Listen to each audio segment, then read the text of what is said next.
ठीक है, मतलब क्या हो गया, K into A transpose is equal to K times A transpose. ठीक है, अब ये 7th पॉइंट देखो, ये इंपॉर्टेंट पॉइंट है। इसमें हमने क्या बोला, A1 matrix into A2 matrix dot dot AN matrix का ट्रांसपोज। हमने क्या किया, यहाँ पे N मैट्रिक्स का प्रोडक्ट ले रखा है, उसका प्रोडक्ट लेकर ट्रांसपोज हमने लिया। तो इस ये किसके इक्वल होगा, AN ट्रांसपोज उलट जाएगा। देखो यहाँ से है ना, A1 A2 से लेके AN तक है, तो ये क्या होगा, पहले हम लास्ट से स्टार्ट करेंगे। पहले AN transpose into AN minus 1 transpose dot dot A2 transpose into A1 transpose. इसको हम रिवर्सल लॉ बोलते हैं। ठीक है ना, इसका इन पार्टिकुलर केस क्या ले सकते हो आप, ऐसे देखो, पार्टिकुलर केस में अगर हमने दो मैट्रिक्स ले लिया, पार्टिकुलर केस A बना लिया, दो मैट्रिक्स ले लिया, तो A into B transpose is equal to B transpose into A transpose.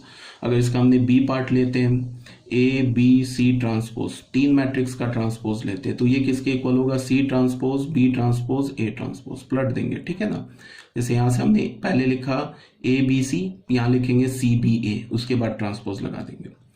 ठीक है, तो ये हमारा 7th पॉइंट हो गया, इसे हम रिवर्सल लॉ बोलते हैं। उसके बाद आ जाते हैं 8th पॉइंट पर।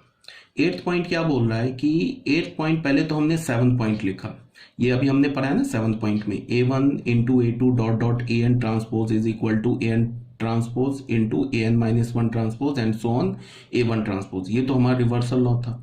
अब इसमें हमने क्या किया कि A1 A2 dot dot AN, ये जो n मैट्रिसेस हैं, इन सबको हमने A मैट्रिक्स बोल दिया। इन सारे मैट्रिक्स को हमने क्या बोल दिया, A बोल दिया, या A अज्यूम कर लिया। तो यहाँ पे क्या हो जाएगा, इसमें अगर तुम A1 की जगह A डालोगे तो A आ जाएगा, A2 की जगह A डालोगे तो A आ जाएगा। तो यहाँ क्या होगा, A into A into A into A, कितने टाइम्स, n टाइम्स। और यहाँ क्या हो जाएगा, A transpose into A transpose, यहाँ कितने बार आ जाएगा, ये भी n टाइम्स। तो यहाँ से हमें क्या रिजल्ट मिला, इस ब्रैकेट में ये A मैट्रिक्स n टाइम्स लिखा है, तो ये क्या मिला हमें, A to the power n transpose is equal to A transpose to the power n। इसको मल्टीप्लाई करोगे तो क्या हो जाएगा, A transpose to the power n। तो ये हमारा एक दूसरा रिजल्ट हो गया। ठीक है, ये रिजल्ट को हमने कैसे ऑब्टेन किया, इस 7th रिजल्ट से, रिवर्सल लॉ से ऑब्टेन किया।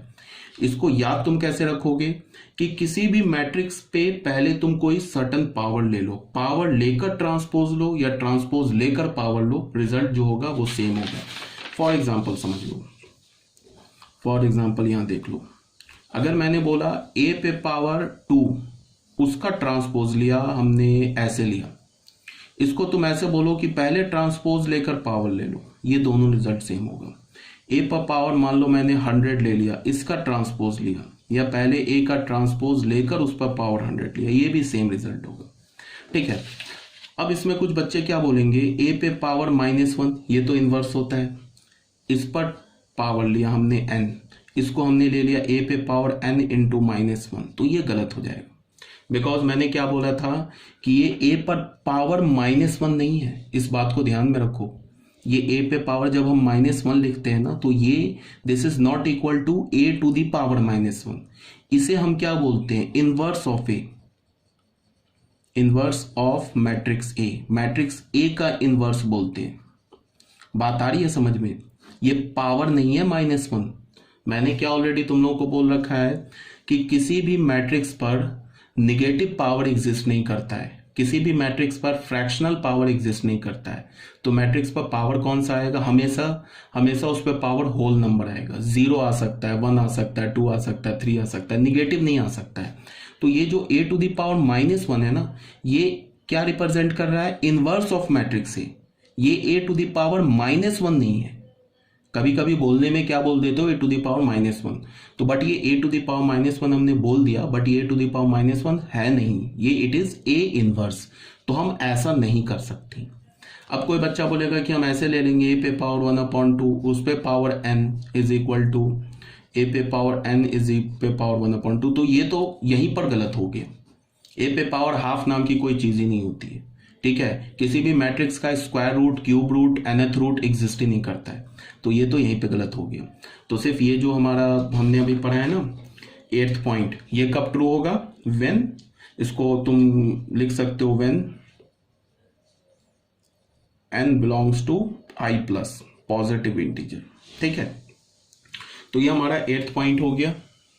इसके बाद आ जाओ तुम 9th पॉइंट में। 9th पॉइंट क्या बोल रहा है कि if determinant of A, so if A is a square matrix, अगर हमारे पास ए कोई स्क्वायर मैट्रिक्स है, then determinant of A transpose is equal to determinant of A.